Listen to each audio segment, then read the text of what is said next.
Doların tabi düşmesi haliyle direktman altını etkiliyor. Altını da tabi direktman etkilediği zaman altında da düşüş yapıyor.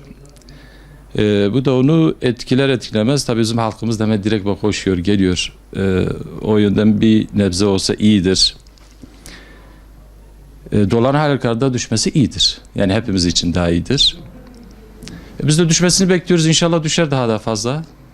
Doların düşüşüyle tabi haliyle herkes bir nebze olsa da rahatladı.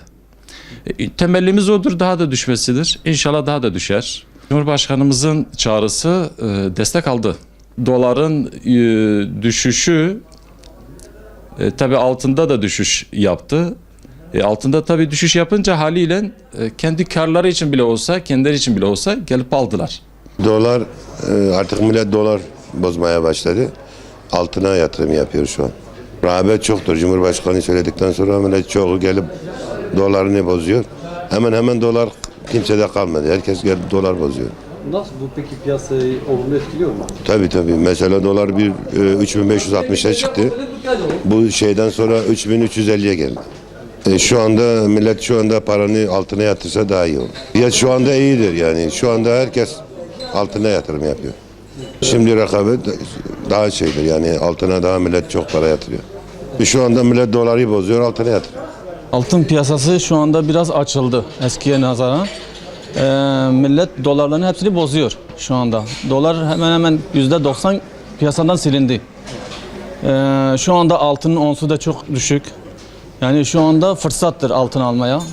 Doların bozun. Vatandaş çok altını almaya geliyor, doları da bozuyorlar. Yani şu anda dolar kalmadı.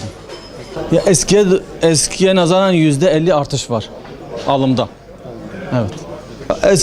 Geçen aylarda biraz düşüktü. Şu anda mesela yüklü almaya başladılar.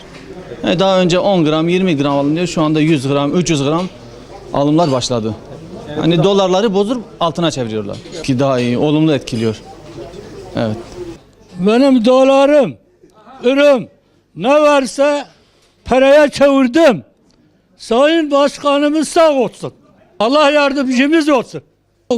Ülkemiz sağ olsun, başkanlarımız sağ olsun, o kadar.